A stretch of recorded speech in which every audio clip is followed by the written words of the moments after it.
and welcome to Straightforward.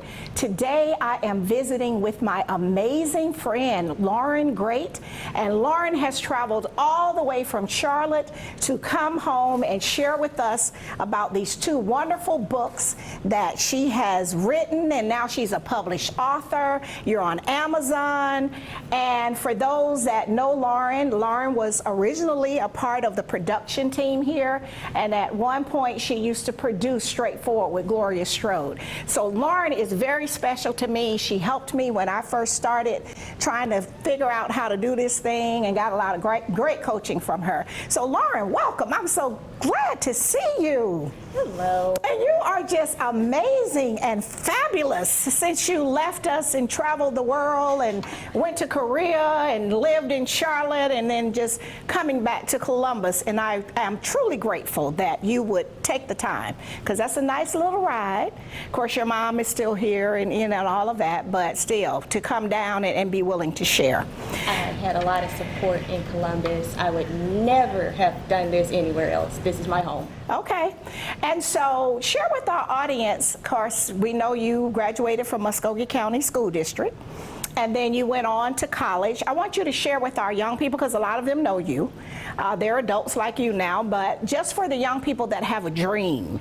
You know, sometimes you have to leave home to chase your dream, and you have to be confident enough to do that. And so not only did you leave Columbus, you left the United States, but first you left home and you went off to college. And so where did you attend college? I went to the Savannah College of Art and Design, and I majored in television production.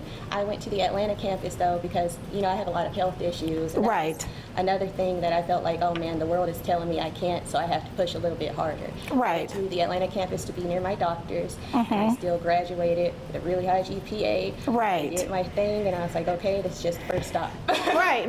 And I remember you were saying, because I always used to tease you here in the studio, it was like, every week, Lauren, you have new sneakers. And remember, you had a pair of light-up sneakers, and I was like, I want those. And you were like, well, you try to tell me where you got those, but just to see you mature from that young person coming out of college to this amazing professional woman that has traveled internationally and without your parents. Oh, yeah. Okay, so when you were here at NBC 38, you were a part of the production team. Like I said, when we first came on, and you helped produce this show, got a lot of experience.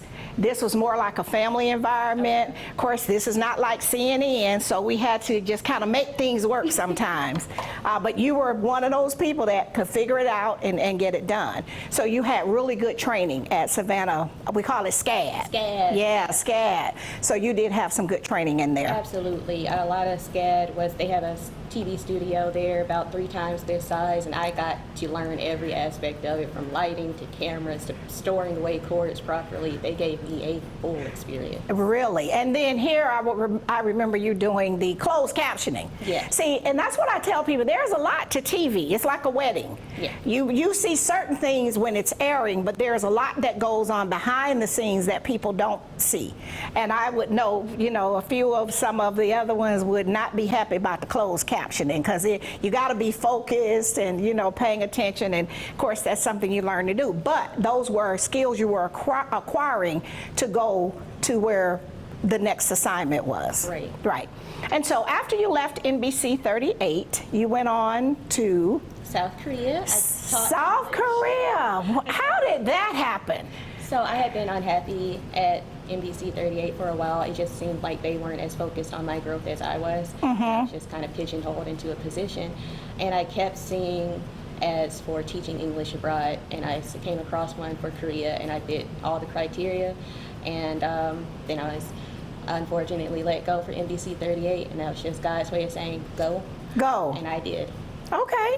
And so how did your parents receive that? Because you grew up in Columbus. Of course, I know your dad worked in many places. In the military. Yeah. He works in Kuwait right now. Right. So I remember that, from back then. So was that one of the reasons you didn't have fear?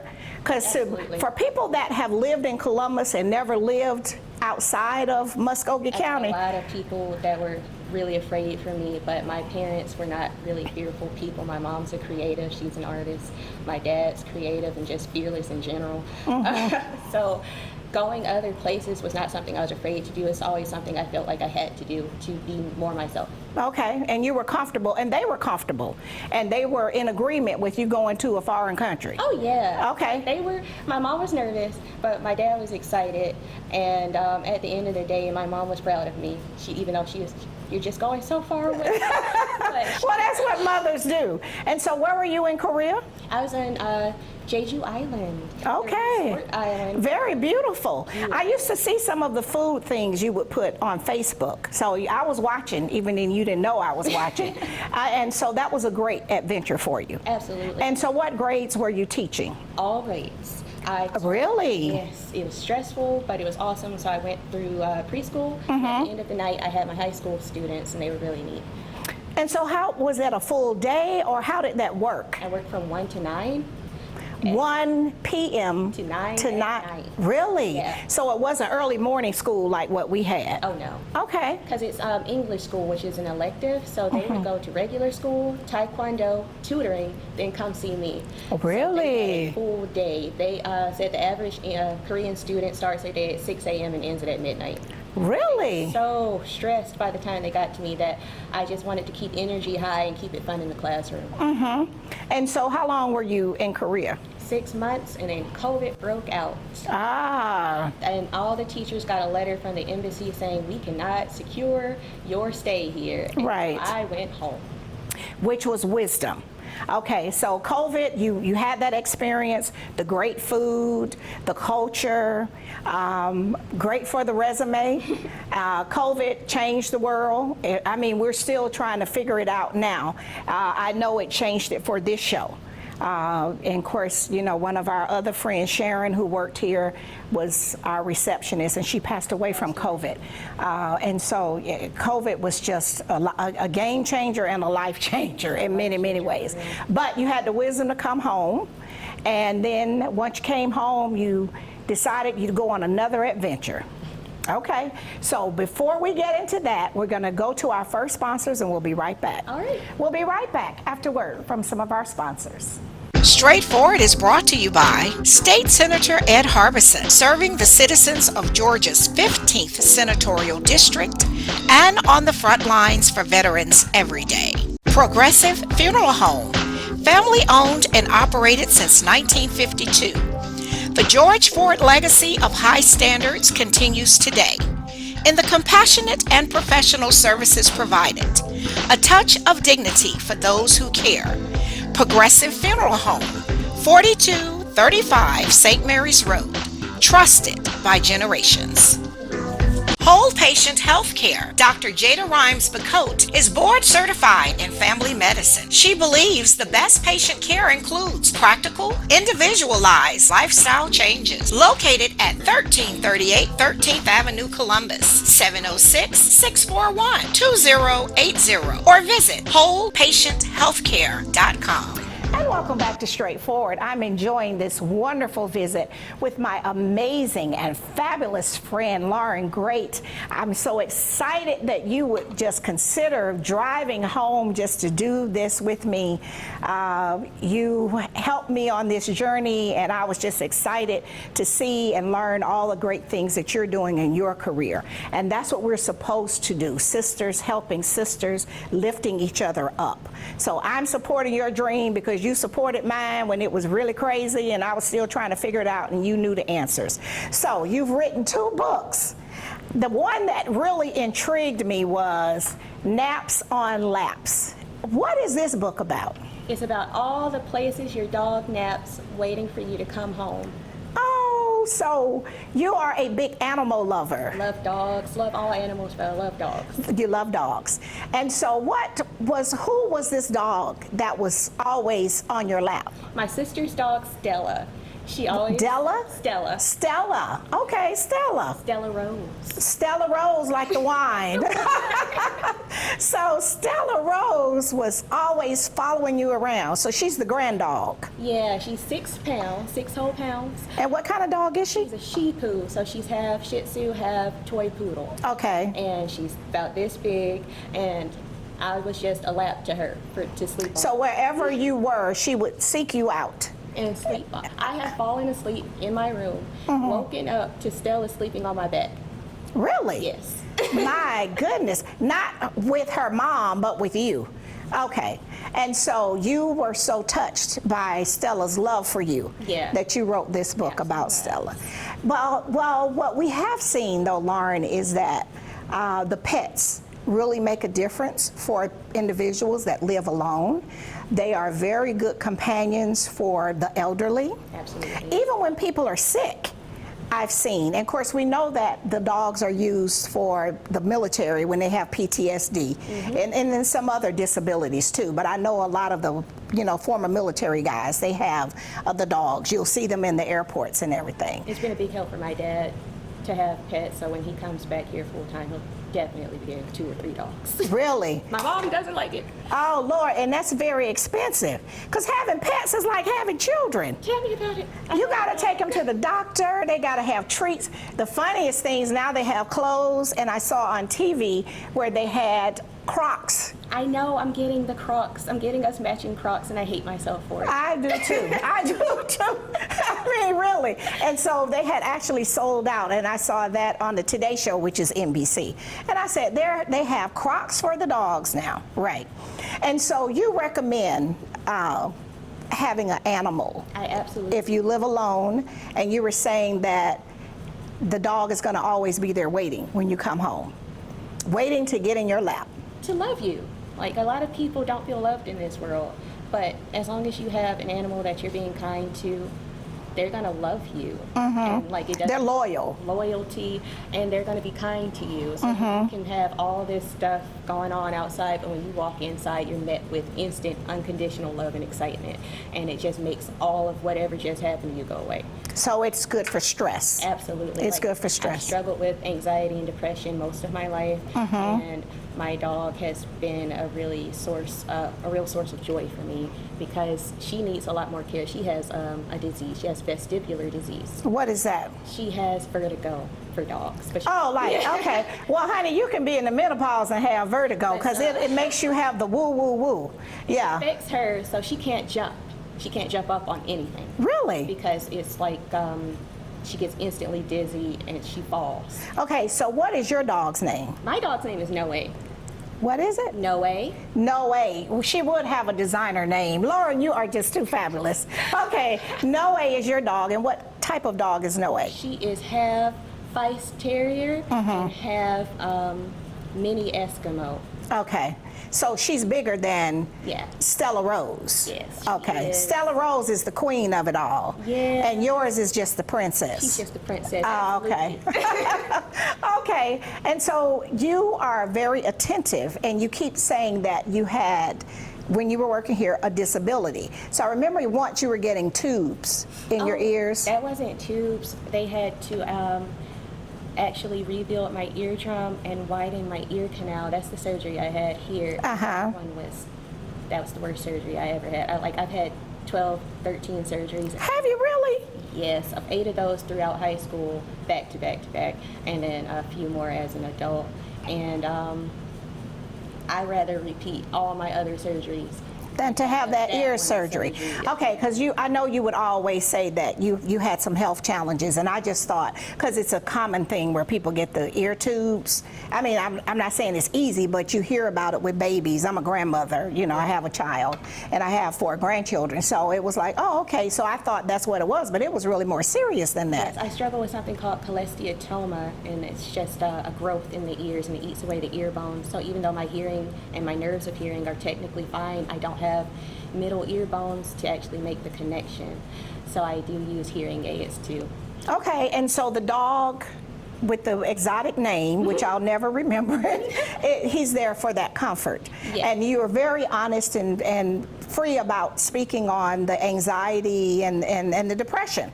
Yeah, because I mean, if you're struggling with that as a teen, and so you had all of that through high school, right? I was going through all these surgeries. I was sick. I was still trying to make my dreams happen, but every time I went to the hospital, it felt like I was a step further away from that because of health issues. Right. And then I was like, well, I just got to fight that much harder. Right. So even though everything You were determined. to not let anybody tell me what I was going to be, because I had somebody tell me that SCAD was probably going to be a little out of my range because they wouldn't cater to my disability. Really? And I got up there and I told them that, and she said, this is a speaker and this is a microphone. You have this speaker at your desk, the professor will have this microphone, and that honestly helps everybody around you to hear better. Right. So tell that lady that SCAD is set up to help with your disability. Exactly. How mean was that? You know, some people are so ill-informed and just not sensitive to others. So I am very proud that you were comfortable enough to share that with our audience, because there are a lot of young people that might have barriers, and I don't want them to give up. I want them to see you, that in spite of how many surgeries? 12. 12 surgeries, you have written 2 books. I have written 2 books. I mean, really. Naps on Laps, that title just really caught me. It captured me. But what we're going to do, we're going to go to our break, to our sponsor, and we're going to come back. And you want to tell us how I Save the World, and you are creative. And so you told me you did all of the artwork yourself. Both books. For both books? Oh, I didn't know that. So you selected this cover right here as well. Okay. Well, see, I didn't know that. Now I do know. So what we're going to do is go to our sponsors, and then we'll be right back. We'll be right back after word from some of our Columbus Pediatrics GA, working together to build lifelong relationships between our staff and patients by consistently providing compassion, excellence, and value with 2 locations. The Old Town office at 3580 Massey Lane, Suite F, 706-596-8667. The Midtown office, 1900 11th Avenue, Suite A, 706-323-3400, ColumbusPediatricsGA.com. Barbara's Cleaning Service, a 5-star commercial service with satisfied customers in Georgia and South Carolina, built on the principle that every detail matters. Barbara's Cleaning Service, a new season building a family legacy. The Autism Hope Center. Diane Pope has dedicated the last 3 decades ensuring that families had support and resources for their loved ones on the autism spectrum. Join the Autism Hope Center for fellowship and resources, located at 200 Hamilton Road, Suite B, or call 706-604-6333. Muskogee County Coroner Buddy Bryan. Buddy has set high standards for himself and his staff, ensuring that every citizen is treated with dignity and respect, regardless of circumstances. Buddy cares about crime prevention and is always excited to speak with students and community organizations. Reach out to Buddy at 706-653-3260. And welcome back to Straightforward. I'm really enjoying this visit with my amazing friend, Lauren Great. And Lauren, I just can't say it enough. 2 books, traveled the world, came back from Korea during COVID, and took another adventure and went to Charlotte. I did. With no family. My dad's family is in Charlotte. Okay, so you know somebody there. Yeah, and I live with my sister in Charlotte. Okay, so you have family there. Okay, so this wasn't just in the blind again. No. Okay. It was just my first big girl job. Okay. Okay, that's what it was, the first big girl job. And so what did you do when you first got to Charlotte? Were you really looking at doing TV again? Were you going to go back to teaching? How did you end up back where you got a professional big girl job? So after I came back here from COVID and all of that, I started doing web design, and that just gave me a new skill set. So I started applying, and I applied at Inspiration Ministries because they have a second branch called INSP where they only show Western cowboy movies. Okay. And, Inspirational. Inspiration. Right. And I got called back, and then I made the second interview, and then they invited me up for a third interview, and I spent 4 hours at the campus talking with everyone. And my sister, when I got back home, she said, "You got the job." And I was like, "What do you mean?" She goes, "You spent 4 hours." Oh, absolutely. They would never keep you 4 hours on the property Right. if you didn't get the job. And so, but you taught yourself the web content design, and you were doing this after COVID coming home, and you just picked up another skill. Yeah. See, a lot of people did that with COVID. You know, a lot of folks that were working in the restaurant industry, a lot of them learned that they could start catering. Yeah. So now you got professional caterers, and they can make more money than they were making, you know, at the local restaurant. Right. And they can do it, you know, and then set up their own hours. And so you trained yourself, acquired that skill, and then got hired in TV again. I feel like as long as it's on the computer, because I did all my art with AI, as long as it's on the computer, I can figure it out. Okay, well, I wish I could say that. As long as it's on the computer, she can figure it out. Okay. Well, I know you've already told me you have no desire to come back to Columbus, so I can just put that out of my mind, because I was going to say, you know, we could just be like Oprah and Tyler Perry and all that, but you're not interested in doing It's that. not that I wouldn't come back to Columbus because I don't love it, because it's not home. I feel like I'm not myself here. You want to grow. Yeah. And you want to spread your wings and see the world and do more. One of my cousins said, "I know Columbus feels like this, like you're wearing a straitjacket sometimes, because it does feel like you have to walk a line to live here sometimes." Yes. And I've always lived very much outside of that. Right. Well, you're a creative, and it's hard when people try to put you in a box. And that's probably the problem for me, because, you know, I don't do cliques and groups and intentionally. I'm not. I always tell people I'm a member of the CME Church, Albany State National Alumni Association, and a local chapter, and that's it, on purpose.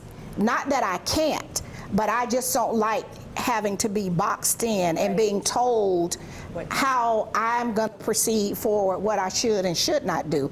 Now, I mean, we all are raised Christian, and so we're going to stay within those parameters, but in terms of being our creative selves, we can go outside the box, and we don't have to ask permission.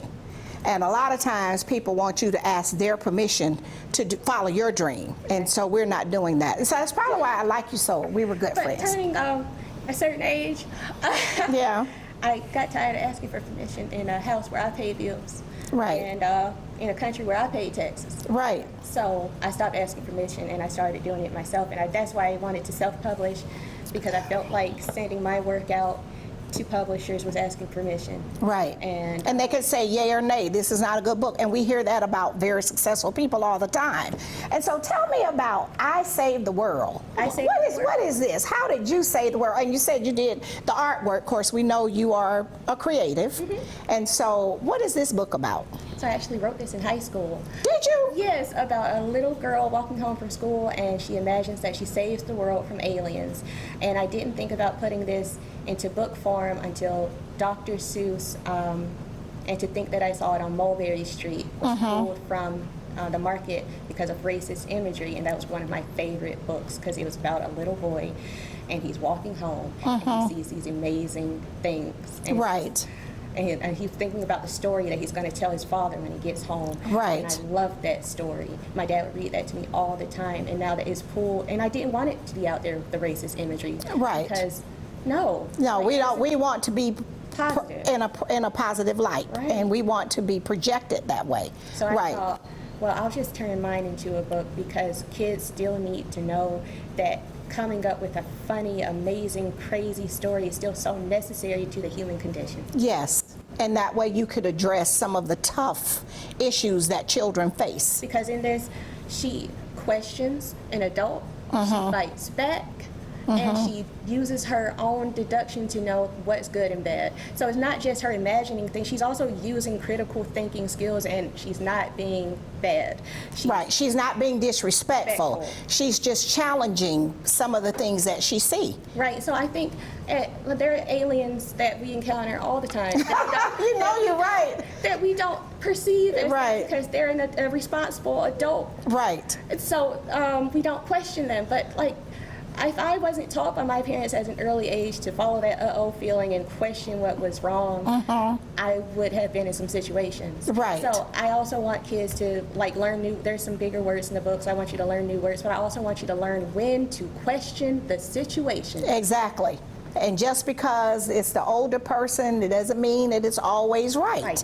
You know, and you have a right to ask why sometimes, as long as you to get home safely. Exactly. And you know, it's not disrespectful, and that's part of some of the traditions where children are not allowed to have a voice. Right. But you can have a voice as long as you do it in a respectful way. So this is teaching, hopefully, kids that you have a voice, you have the right to question, you have the right to imagine a world where you can save the world from aliens. All right, and aliens come in many forms.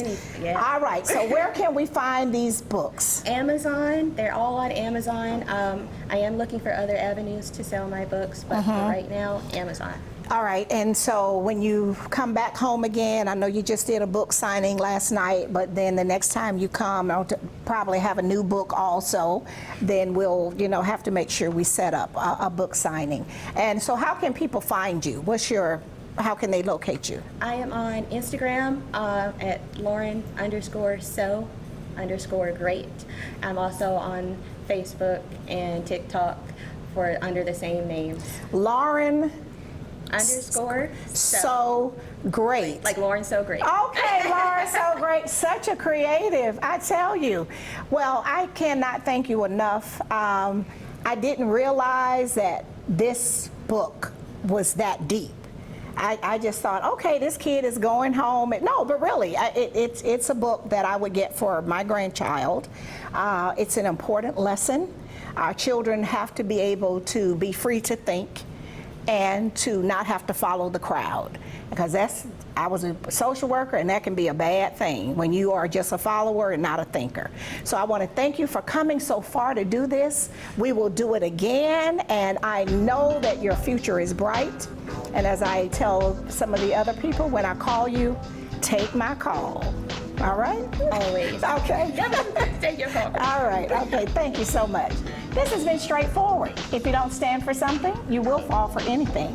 Until next time, be blessed. What up, world? What's up, Columbus? Be sure to tune in every Sunday, Straightforward with Gloria Strode, right here on NBC 38.